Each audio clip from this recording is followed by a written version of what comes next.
কর্মকর্তা প্রত্যাহার, বিভাগীয় শাস্তির সুপারিশ। লাঞ্ছনার প্রতিবাদে সারা দেশে চিকিৎসকদের প্রাইভেট প্র্যাকটিস বন্ধ, দুর্ভোগ বেড়েছে রোগীদের।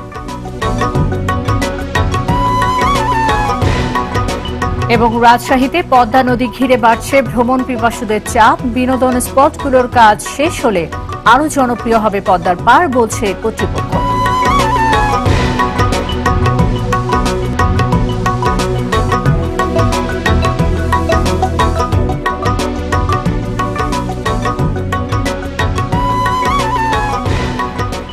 আসসালামু আলাইকুম, স্বাগত RTV জেলার সংবাদে। শুনছিলেন কিশোর সংবাদ শিরোনাম।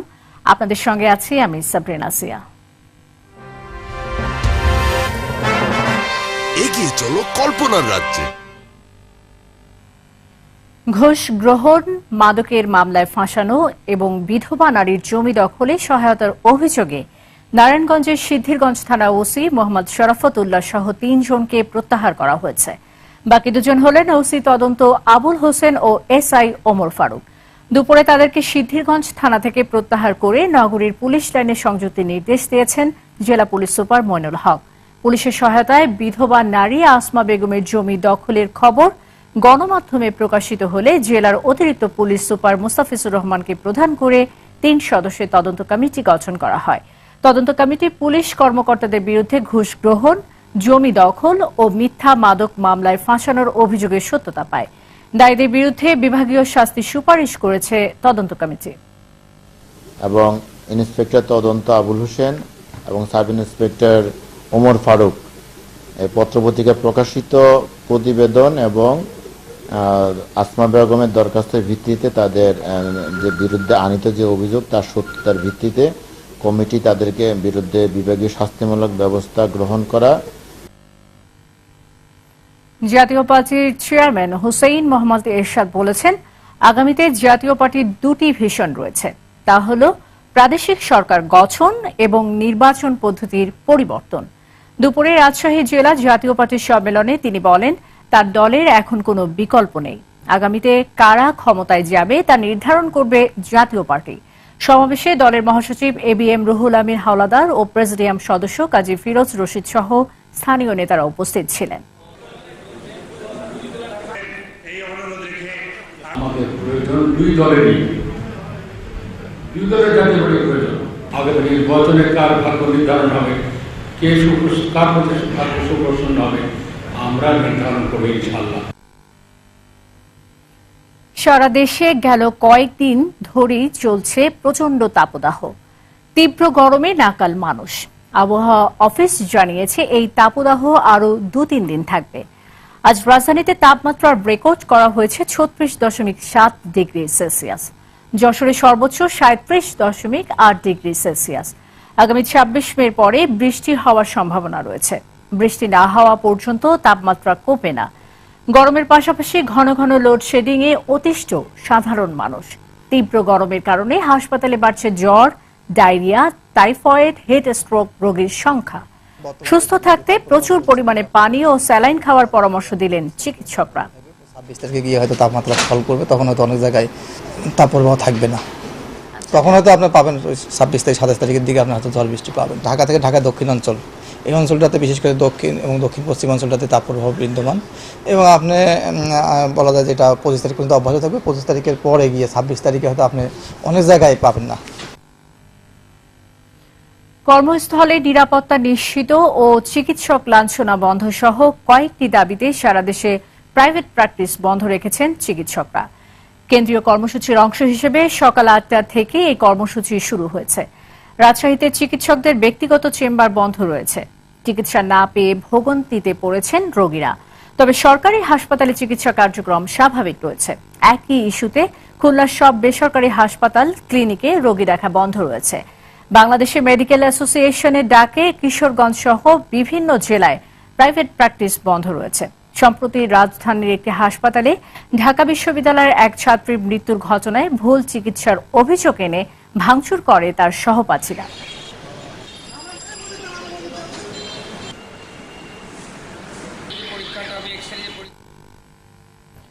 দর্শক, এই মুহূর্তে রাজধানীর পপুলার ডায়াগনস্টিক সেন্টারে আছেন আমাদের সহকর্মী এহতারামুল হক। সরাসরি যোগ দিচ্ছেন তিনি।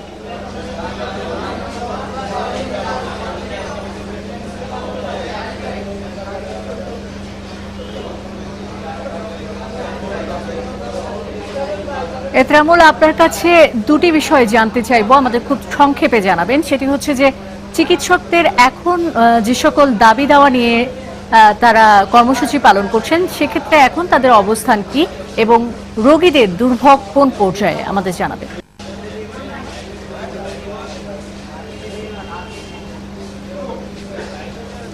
জি, আসলে আজকে সকাল থেকেই রাজধানী সহ সারা দেশের যে প্রাইভেট ক্লিনিক, ডায়াগনস্টিক সেন্টার এবং বেসরকারি হাসপাতালগুলো রয়েছে সেগুলোতে ডাক্তাররা কর্মবিরতি পালন করছেন। অর্থাৎ সকাল 8টা থেকে রাত 8টা পর্যন্ত তাদের এই কর্মসূচি চলছে এবং এর কারণে আমরা লক্ষ্য করছি যে অনেক রোগী আসছেন যারা চিকিৎসা নিতে, তারা আসলে চিকিৎসা নিতে পারছেন না, কিছুটা ভোগান্তিতে পড়তে হচ্ছে। আর এই যে কর্মসূচিটি ডাক দিয়েছেন বাংলাদেশ মেডিকেল অ্যাসোসিয়েশন, তারা আসলে যে কারণে এই কর্মসূচিটি পালন করছে সেটি হলো যে গত কয়েকদিন আগে রাজধানীর সেন্ট্রাল হাসপাতালে এক রোগীর মৃত্যুকে কেন্দ্র করে পরবর্তীতে তার আত্মীয় স্বজনরা সেখানে ভাঙচুর এবং মামলা করার পরেই কিন্তু এই সিদ্ধান্ত নিয়েছে এবং যার ফলে কিন্তু আমরা লক্ষ্য করেছি সকাল থেকেই রাজধানীর বিভিন্ন যে প্রাইভেট ক্লিনিকগুলো রয়েছে, যে হাসপাতালগুলো রয়েছে সেগুলোতে কিন্তু রোগীরা আসছেন, তারা চিকিৎসা নিতে পারছেন না। কারণ এখানে যারা ডাক্তাররা রয়েছেন তাদের চেম্বারগুলো রয়েছে, তারা কিন্তু এই চেম্বারগুলোতে আজকে তারা বসেননি এবং তাদের বন্ধ রয়েছে এই কারণে। এবং অনেক রোগী কিন্তু আসলে এই যে কর্মসূচিটি চলছে সেটি কিন্তু না জানার কারণে কিন্তু তারাও এক ধরনের ভোগান্তিতে পড়েছেন এখানে এসে, যার কারণে এমনটি হয়েছে। তবে এর মধ্যে কিন্তু বলে রাখি যে এই হাসপাতাল বা ক্লিনিকগুলোতে যে রোগীরা আগে থেকে ভর্তি রয়েছে তাদের চিকিৎসা ঠিকভাবেই চলছে, সেখানে কিন্তু কোনো ধরনের ব্যাঘাত নেই এবং যথারীতিতে সেগুলো চলছে। তবে শুধুমাত্র জরুরি বিভাগ বন্ধ রয়েছে, যার কারণে রোগীরা সেবা নিতে পারছে না এবং অন্যান্য যে টেস্টগুলো রয়েছে সেই টেস্টগুলোও বন্ধ রয়েছে। এছাড়া কিন্তু অন্যান্য যে ডিপার্টমেন্টগুলো রয়েছে অভ্যন্তরীণ চিকিৎসার, সেগুলোতে তারা আসছেন এবং নিচ্ছেন। আমাদেরকে চিকিৎসকরা জানিয়েছেন যে এটা আসলে বাংলাদেশ মেডিকেল অ্যাসোসিয়েশন BM এর সিদ্ধান্ত এবং সেই সিদ্ধান্ত অনুযায়ী তারা অনুসরণ করছেন এবং যখন তারা এই ধর্মঘটটিকে প্রত্যাহার করে নেবেন তখন থেকে তারা আবার রোগী দেখা শুরু করবেন এবং কাজে ফিরে আসবেন। তো আমার কাছে এই ছিল এখানকার সর্বশেষ পরিস্থিতি। সাবরিনা। জি, এহতারামুল হক, অসংখ্য ধন্যবাদ আপনাকে।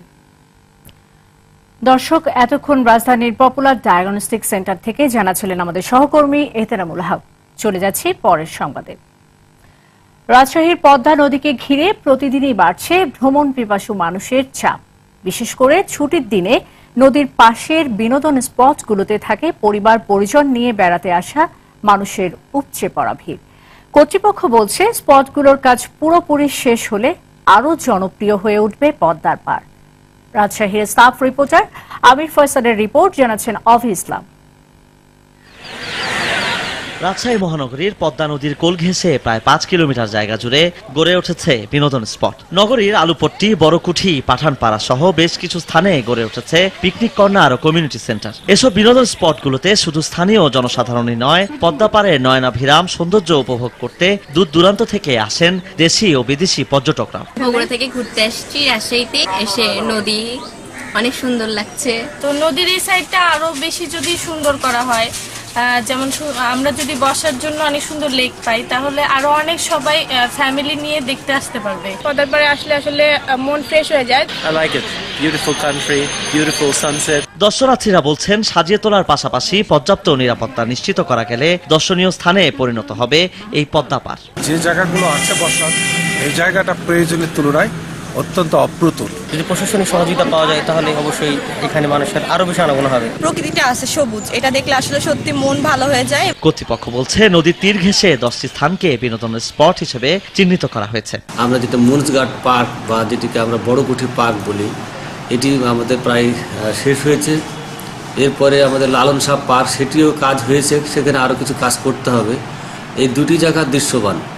এছাড়া আরও কাজ হবে আমাদের সেই ফুলতলাতে, কাজলায় এবং তালাইমারি। বিশ্বের অনেক দেশে নদীকে ঘিরে গড়ে উঠেছে আধুনিক সভ্যতা। রাজশাহীর পদ্মা নদীকেও ঘিরে তেমন স্বপ্ন দেখছেন নগরবাসী। অভি ইসলাম, RTV।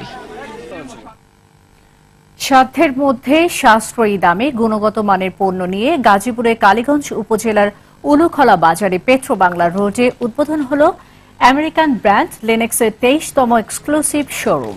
এর উদ্বোধন করেন প্রতিষ্ঠানটির senior general manager Golam Shahriar Kabir. এ সময় একতা ইলেকট্রনিক্সের স্বত্বাধিকারী মোহাম্মদ দুলাল হোসেন উপস্থিত ছিলেন। শোরুমটিতে energy saving refrigerator, full HD smart LED television, eco friendly air conditioner এবং অটোমেটিক ওয়াশিং মেশিন সহ বিভিন্ন ইলেকট্রনিক্স সামগ্রী পাওয়া যাচ্ছে। উদ্বোধন উপলক্ষে সব পণ্যে থাকছে 10% ছাড়।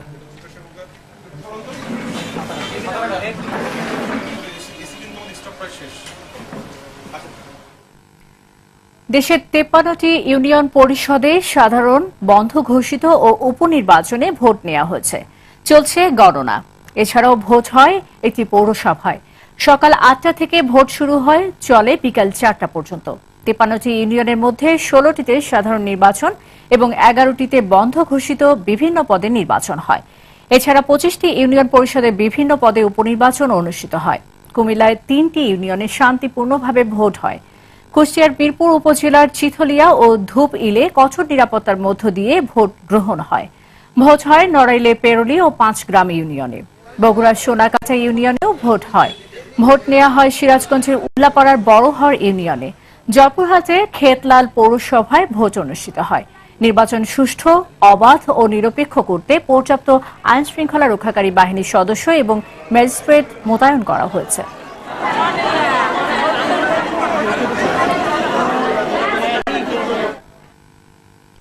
দর্শক, এবার জেনে নিব জেলা পর্যায়ের আরো কয়েকটি খবর, জানাচ্ছেন নাদিরা সুলতানা।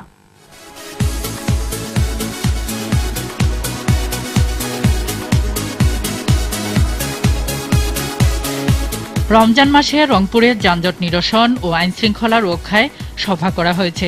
পুলিশ সুপার কার্যালয়ে এই সভায় পুলিশ, ব্যবসায়ী ও সচেতন নাগরিকরা উপস্থিত ছিলেন।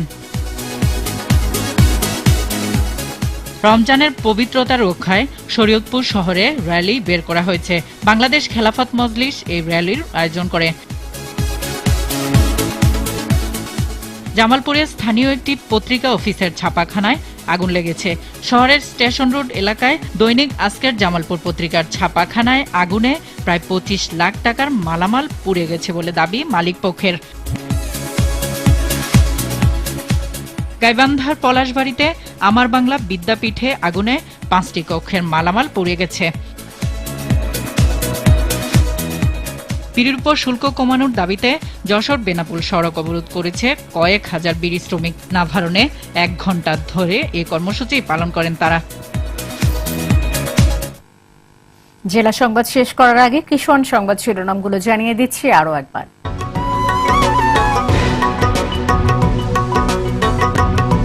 মাদকের মামলায় ফাঁসানোর অভিযোগে সিদ্ধিরগঞ্জ থানার ওসি সহ 3 পুলিশ কর্মকর্তা প্রত্যাহার, বিভাগীয় শাস্তির সুপারিশ।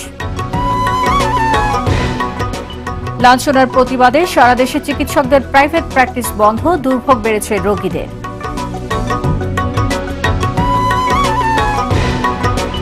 এবং রাজশাহীতে পদ্মা নদী ঘিরে বাড়ছে ভ্রমণ পিপাসুদের চাপ, বিনোদন